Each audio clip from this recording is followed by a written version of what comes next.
देखते हैं राहुल गांधी बार बार ऐसा बोले कि हम सरकार में है तो अडानी के जितने पैसे हम गरीबों में बांट देंगे भारत के।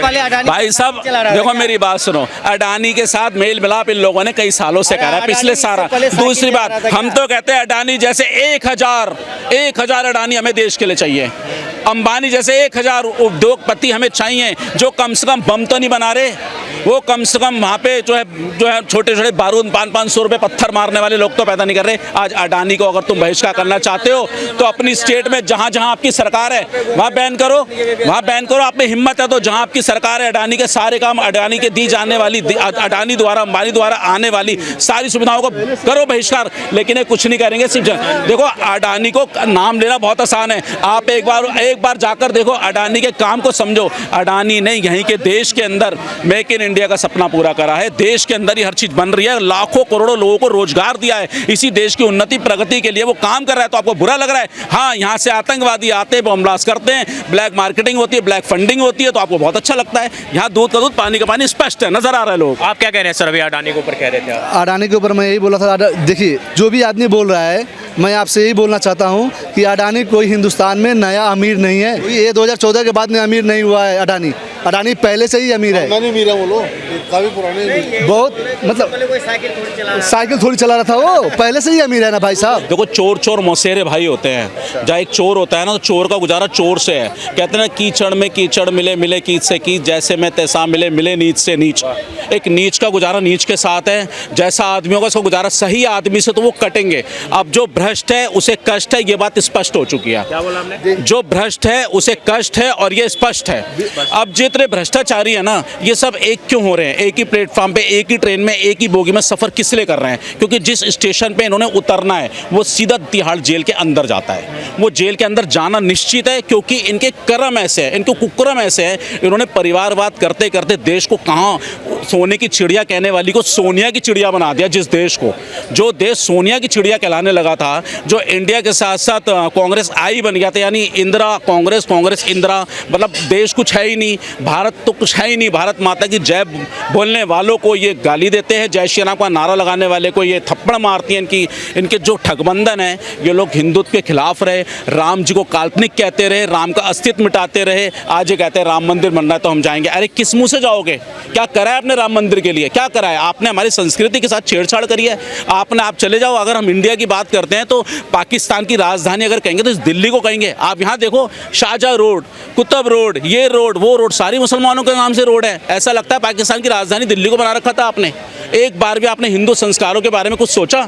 उसके बाद आप उन्हीं हिंदुओं के पास आप जाते हो तो आपके राहुल गांधी जी की मानसिकता सामने आ गई है। बहुत अच्छा, ये तो हम 60 साल से भुगत ही रहे थे, देख ही रहे थे कि आप लोगों ने हिंदू को सिर्फ वोट की तरह खरीदा है। लेकिन आज राहुल गांधी जी का वो जो बयान है वो स्पष्ट है, जो हिंदू भटका हुआ है वो चीज़ समझ ले। इनकी विचारधारा राहुल गांधी जी अपने मुंह से कह चुके हैं। वो कहते हैं मैं हिंदू को मानता हूँ, हिंदुत्व को नहीं मानता। अच्छा, मुझे बताइए एक मिनट, हिंदुत्व क्या हो गया? पूरा समूह जिसमें सभी जातियां आ गई। ये जातियों में तोड़ करके एक अकेले हिंदू को मानते हैं, जो इनका वोट बैंक है, जो सेकुलर बन करके इनके इशारों पे चल करके देश को तोड़ने में इनका साथ दे सकता है। ये इस तरह कर रहे हैं, यानी कि ये कहते हैं ना, बोया पेड़ बबूल का तो आम कहाँ से खाएं। इन्होंने जो करनी है वो भुगत रहेंगे और 24 में धराशायी होंगे। और आप जो कह रहे हैं ये लालू प्रसाद जी ने पूरा परिवार इनका, अब ये नहीं होगा, अब देश में आगे नहीं होगा कि मैं बेटा, मेरी पोती, फिर मेरा पोता, मेरा वो खत्म होगा, पूरी तरह खत्म होगा ये। और आप दूसरों पे लालचन उठाने से पहले अपनी गिरबान में झांक लो। आपने जो करा है आपको आगे अगले कदम पे भुगतना पड़ेगा। अभी आप राम मंदिर की बात कर रहे थे, सोनिया गांधी की जो 2007 में जो उन्होंने सुप्रीम कोर्ट में बोल दिया कि राम जी काल्पनिक हैं, ऐसे कोई मतलब भगवान ही नहीं है और ऐसे कोई राजा ही नहीं हुए थे राम जी श्री राम के नाम से, ये काल्पनिक है। एक तरफ अभी जो दशहरा था उन्होंने उसमें जाके अब सोनिया गांधी जाके श्री राम का तिलक करती है, आरती कर रही है। तो ये क्या कैसे देख रही है, बदलाव कैसे देख रही है? ये मजबूरी है उनकी मजबूरी है उनकी। वो इसलिए कि 100 करोड़ हिंदू अब जागरूक हो चुका है। पहले हिंदुओं को सिर्फ आरक्षण की रबड़ी देखे, यादवों को अलग, उसको अलग, तोड़कर जाति को तोड़ करके इनका नारा था जात पे ना पात पे मोहर लगेगी हाथ पे। बात को समझना, जो नारा ये लगाते थे जातियों में तोड़ने की, कहते थे जब इनका फायदा होता है तो जातियों में तोड़ना है। अब इनको फायदा लग रहा है जातियों में तोड़ना कैसे है, क्योंकि हिंदू समूह वाइज इकट्ठा हो रहा है। मोदी जी के कार्यकाल में ये काम तो बहुत बेहतरीन हो गया। वो आपकी वाली लाइन जो राम को काल्पनिक कहते थे, सिम बढ़ाते, आप वो राम जी को टीका कर रही है। चलो अच्छा है, अगर आप हिंदू हो तो आप यकीन, आप इस बात को समझ लेना। और कांग्रेस पार्टी के हर एक लोग कि जब हम संस्कारी हिंदू मरते हैं तो हमारी शव यात्रा के पीछे राम नाम सत्य बोला जाता है।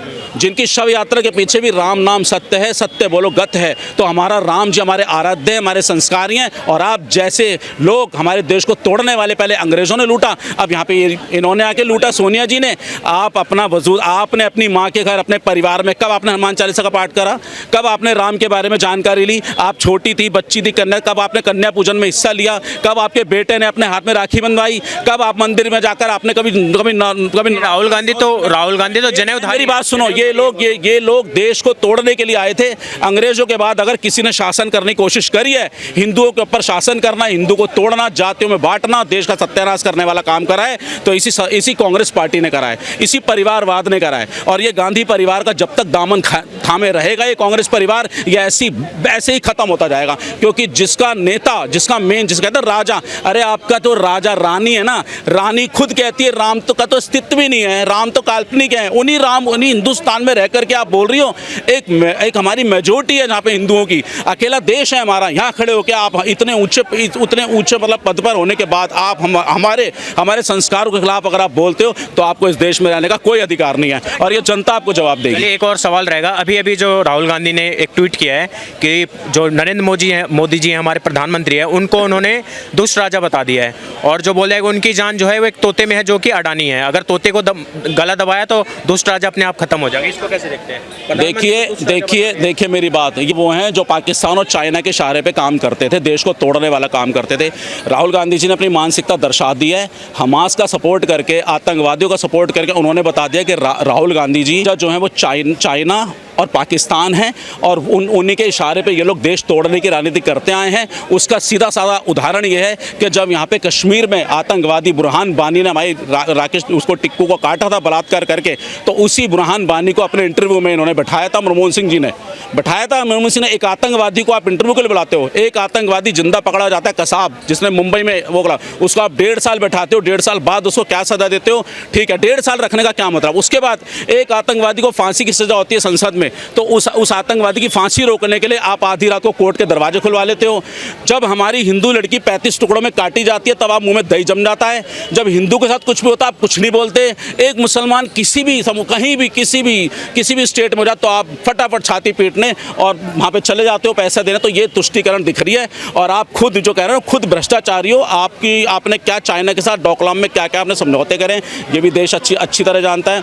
और रही बात एक चीज़ इन्होंने और बोली है राहुल गांधी जी ने, जो जैसा होता है, मैं तो ये बात यह कि यहीं पे ख़त्म करूँगा, चोर को सारे चोर नज़र आते हैं, भ्रष्टाचारी को भ्रष्टाचारी नज़र आते हैं। ये खुद ऐसे हैं, तो कहाँ राजा भोज और कहाँ गंगू तेली। हमारे जो है माननीय प्रधानमंत्री मोदी जी के तो ये पैर के नाखून के बराबर नहीं कर सकते। खैर एक चीज़ और मैं बोलना चाहता हूँ, कल मैं न्यूज़ पढ़ रहा था जो वो कह रहे थे कि हमारे पे 14 लोगों के ऊपर इन्होंने नहीं इन्होंने बोला कि हमारी जासूसी हाँ मैसेज आया। मुझे एक छोटी बात बताइए, आईफोन जो फ़ोन है, आईफोन 2 करोड़ लोग, उसको 2 करोड़ यूज़र हैं इंडिया में हमारे, कितने 2 करोड़ लोगों में सिर्फ 14 ही लोग ऐसे हैंगे जिनको इस चीज़ से परेशानी है। मुझे बताइए इनको परेशानी क्यों है 14 लोगों? और वो एक इंस्ट्रक्शन दी गई है, वो जो आईफोन है वो इंस्ट्रक्शन देती रहती है समय समय। आईफोन की जो कंपनी है एप्पल, उन्होंने बोल दिया है कि हमारी तरफ से ऐसा कोई मैसेज नहीं है। और एक जो ऑर्गेनाइजेशन एनजीओ है एक्सेस नाउ, जो जॉर्ज सोरोस की एक एनजीओ है, वो उसने ये मैसेज भेजा है। इसको कैसे देखते हैं आप? तो जॉर्ज सोरोस को एनजीओ पे विश्वास कर रहे हैं ये लोग। देखिए जो उसने साफ स्पष्ट कर दिया है, अब इनके पास माफ़ी मांगने के सिवा और कोई वो नहीं है। देखिए ये चाइना के साथ पहले ये बार बेइज्जती होने की आदत लगी है क्या? इन लोगों को बेइज्जत होने की आदत हो गई है। ये वही लोग हैं जो विदेशों में जाकर हमारे देश को तोड़ने वाली बात करते हैं। राहुल गांधी जी कहते थे मोदी जी कैरोसिन फैला हुआ है, सिर्फ चिंगारी लगाने की देर है। ये कैरोसिन फैला चुके हैं, देश को तोड़ने की पूरी राजनीति करते हैं। और जो आज इन्होंने बोला है, जो बयान दिया है, इस तरह का जासूसी हो रही है, इनको खड़े होकर माफ़ी मांगनी चाहिए। एप्पल से माफ़ी मांगे, पूरे देश से माफ़ी मोदी जी से माफ़ी मांगनी चाहिए। ये कितनी बार चौकीदार चोर बोलते हैं, कुछ बोलते हैं, फिर माफ़ी मांगते हैं। ये जब जब इन्होंने उंगली उठाई है तब तब इन्होंने मुँह की खाई है और ये मुँह की खाएंगे आगे। अब 2024 में स्पष्ट हो चुका है देश। अब देश की जो विचारधारा है, एक भ्रष्टाचारी एक तरफ जुड़ गए हैं और राष्ट्रीय हित वाले एक तरफ जुड़ गए हैं। आप क्या बोलना चाहेंगे? आपको सुनना। मेरा नाम मनजीत सिंह है और ये जो भी इस टाइम मैं पानीपत से हूँ बेसिकली, और दिल्ली में जॉब करता हूँ मैं। बेसिकली क्या है, ये जो सारी की सारी बातें हो रही हैं, इन्होंने जैसे भाई साहब ने बात करी कि इनको शर्म नहीं है। सबसे पहले जो पॉलिटिक्स की बात आती है तो बेशर्मी है। मोस्टली उन लोगों को कोई इज्जत से मतलब नहीं, बेइज्जती से मतलब नहीं, उनको कमेंट देने हैं। राजनीति हो पर सही बात पे तो राजनीति हो, गलत बात उसी पे आ रहा हूँ।